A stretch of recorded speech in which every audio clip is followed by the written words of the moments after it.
Today, we present to you the hardest moments I've had so far in motherhood, and I am praying that making this video doesn't make the list. You gonna cooperate? Okay, I'll take quiet.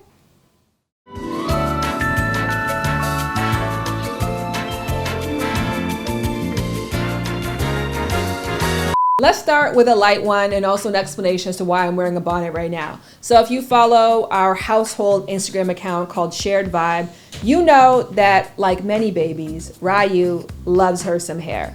And I mean like deeply loves her some hair. Ryu, you're making this video so hard to do because you want to be putting hair in your mouth. Hey! The person who knows their status to disclose regardless of if somebody asks. So we cannot do this again today. It's a mess. Okay, no. So in addition to loving hair, she also loves squats. Squats, for whatever reason, calm her down. So I found out that if I can't get her to latch, a surefire way to do that is to try to squat and hold her at the same time.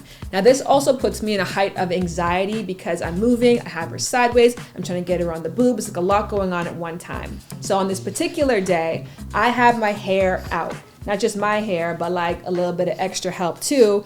And I'm squatting and she's crying. I'm trying to get her to latch, but then she latches onto something else. Fistfuls of my extensions, and she starts ripping down at them. And in that moment, because I was already at this heightened state of arousal, I transform into a red nose. I start whipping my hair back and forth and like growling at the baby. She gonna shake it like a red nose, like a red nose. And luckily, Jared was there to like see this whole thing. I say luckily with a grain of salt because I felt like deeply embarrassed and ashamed of like, why did I lose it like a red nose? Like he just like stood up and was, can I hold your hair back for you? And what I learned from this red nose experience is that the baby doesn't have to change or do anything different. I just have to adapt and figure it out.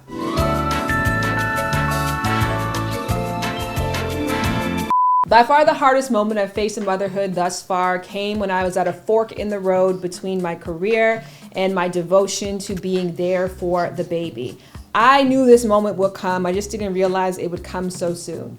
2 months after Ryu was born, I was presented with an incredible work opportunity that was happening abroad. And because we are still in a pandemic, not only would I have to travel for work, but I would have to travel and then quarantine for 10 days for work before I could take on this opportunity. That meant I would be leaving my 2-month-old baby for 16 days.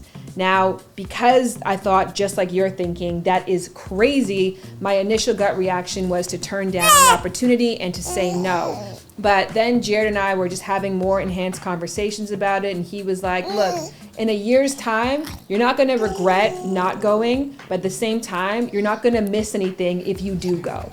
And that was for me like the permission that I'm so grateful to have received from my partner to say like, it's okay, we got this.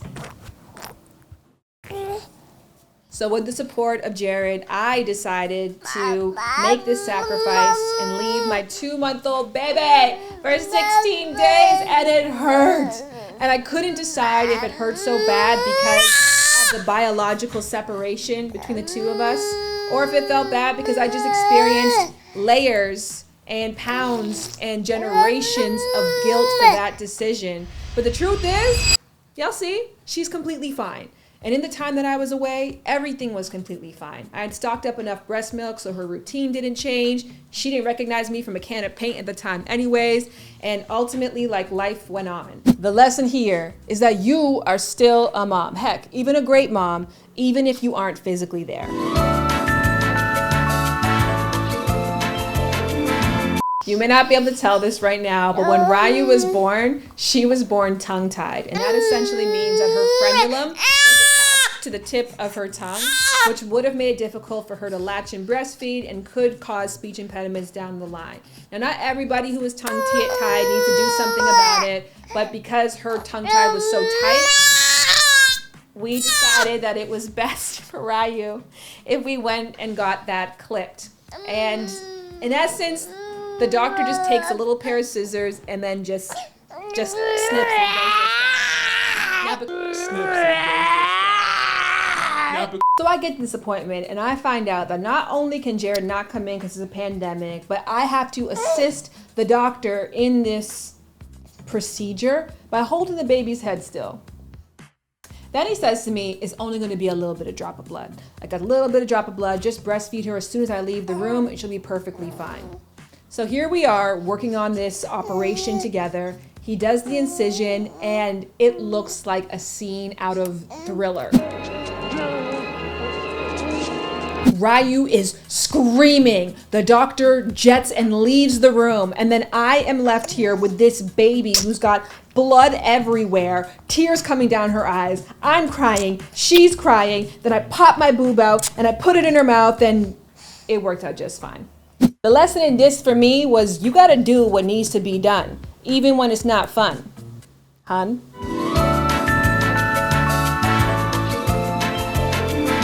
Lastly, the greatest struggle that I have faced since becoming a mom is trying to strategize unique ways to get my screaming baby out of your hands and back into mine. Now, if you've come over to visit, you probably think this is a personal attack against you, and the truth is, it can't be personal because 80% of you do this. I don't know why. I don't know why people don't just hand the baby back. See how easy that is? It's actually a little arm workout. Hand it back. There's nothing that I want more than to share my happy, joyful, bouncing baby with you if you come over. I hold her all the time. My arms are tired and they want to break, and I love seeing her happy and joyful with you. But when she's distressed, one, my boobs ache, and two, she just wants comfort. And comfort comes in what is familiar to her.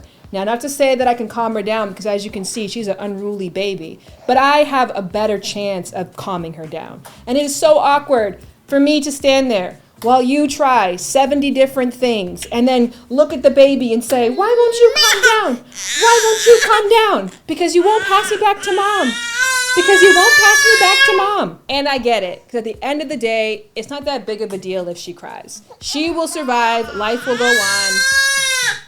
But it's just awkward. It's awkward and it's unnecessary, and it can be easily remedied and fixed by handing the baby back.